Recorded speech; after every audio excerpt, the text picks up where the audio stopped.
Today we will look at the art of Hieronimus Bosch, made at the end of the 15th and the beginning of the 16th century in the Netherlands. He's an idiosyncratic artist, author of fantastic and moralizing works that are more closely linked to medieval art and the medieval mentality than to the Renaissance. But Bosch was very much a man of his times. His art was highly appreciated by his contemporaries and it was widely imitated. It was even forged from early on. Evidently, he struck a chord. The difference between Bosch and other artists of the time reminds me of something that I want to comment on. The order that we impose on history as we analyze it from a distance is artificial. Art history, as a branch of the humanities, is not merely a summary or a perfect reflection of events that happened. It's a theory, an interpretation of those events that we develop so that we can make sense of them. Bosch is not an easy fit in a history of art that looks for what is modern in each generation. But he was successful and he stirred things up in the art world. Also, his creativity makes him one of the most fascinating artists of his or any other time. Bosch was born in Hieronimus in the Netherlands. He married a wealthy woman and had no children. Maybe this allowed him the freedom to develop a very original way of painting. Because of the fantastic nature of his works, we can think that Bosch was an esoteric or marginal artist. This was not the case. His works were owned by important courtiers and wealthy collectors. Scholars that have studied the art of Bosch have been concerned mainly with the interpretation of his pictures, and that's what we will also concentrate on. Bosch was inspired by medieval theology and art and by popular folklore in the form of tales, sayings, and proverbs. He also drew from his own fantasy. This is the Garden of Earthly Delights. It's a large painting. It measures 205 by 386 centimeters. It was painted around 1500. It is probably his most famous work. The picture has 3 sections. It's a triptych. This was a common format for religious works for churches, but it was unusual in a large private painting. When the side wings are closed, they show an image in gray of the world created by God. When open, we see these 3 scenes. On the left is an image of earthly paradise with the creation of Adam and Eve. In the center is a world populated by young man and woman engaged in playful activities. At the right is hell. What we are offered is a highly pessimistic, paranoid view of life. Man and woman are created innocent and in the image of God, but they're led to sin and to chaos by the ubiquity of evil and the devil. The goal of the painting is to shed light on our sinful behavior and its consequences, and to make us realize that evil is everywhere. Let's look in more detail at the painting. In the left panel, we see that the features of God are those usually associated with Christ. And notice also the feet of Adam. They're in a position that reminds us of the feet of Christ on the cross. The artist wants to plant in our minds the idea that faith in Christ is the way to avoid the consequences of evil. A bit further up, there's a strange pink fountain. In the round opening near its base, we see an owl.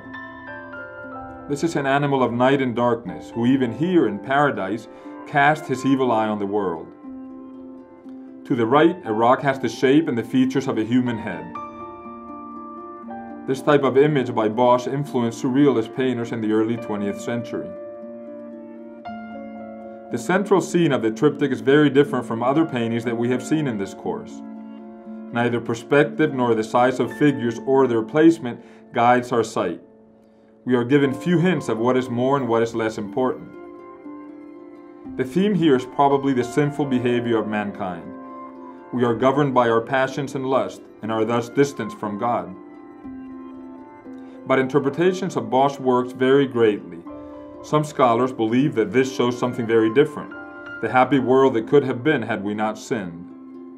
Contemporary culture took pleasure in trying to decipher enigmatic texts and images. It is likely that many of Bosch's paintings were designed with the idea of resisting interpretation, and to a large extent they still do. In spite of how difficult it is in some cases to be sure of their meaning, Bosch's images fuel our imagination and we see them with wonder. In the center you can see a round pool full of seductive naked women. They are blonde or black, most with long hair, as seductive women were described in literature at the time. Around the pool we see only young men. They ride on animals, symbols of their unruly passions. In the blue sphere at the middle of a lake, near the top, several figures are involved in erotic play. No children exist in this scene. The amorous activity that we see does not lead to offspring. At the bottom right, a man who looks at us points to a woman with an apple in her hand. That the man looks at us suggests that he's a self-portrait of the artist. He seems to blame the woman for something, perhaps for sinning. She may be Eve. Spend some time looking at the figures and their actions in this painting. It is full of unexpected things. At the top, for example, we see figures in acrobatic poses. They seem to come right out of a circus. We don't know why they are here. Very close to the center of the painting, just below the central pool, there's a large egg. This is another of the many features of this image that we cannot explain. Here we see the rewards that await those who have preferred a brief moment of pleasure to faith. A bird-headed monster seems like the king of this place. He eats humans and sits on what looks like a combination of a throne and a toilet. Near his feet, a tempting woman is embraced by a devil and looks at herself in a mirror on the buttocks of another monster. Below still, a pig dressed as a nun seduces a man to get him to sign a will in her favor. Musical instruments look like instruments of torture. Two sinners are crucified on a hybrid between a lute and a harp. The tree man has long been seen as a self-portrait, but we're not entirely sure that he is. He looks at us with an attitude of an ironic commentator. He doesn't take sides, simply shows us what is there, what we are. Hell is dark, a night scene, full of war and death and devil.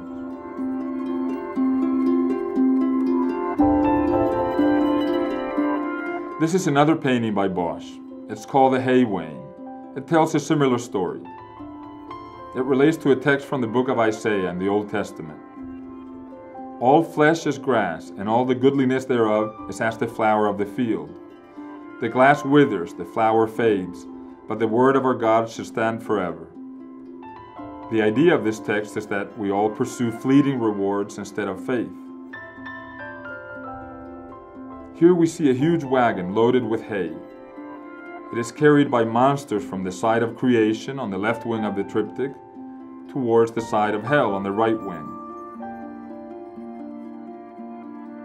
Bosch is great at painting characters that we can believe in. At the bottom, near the signature, figures earn hay from their dishonest practices. Just above, a man cuts the throat of another who lies with spread arms.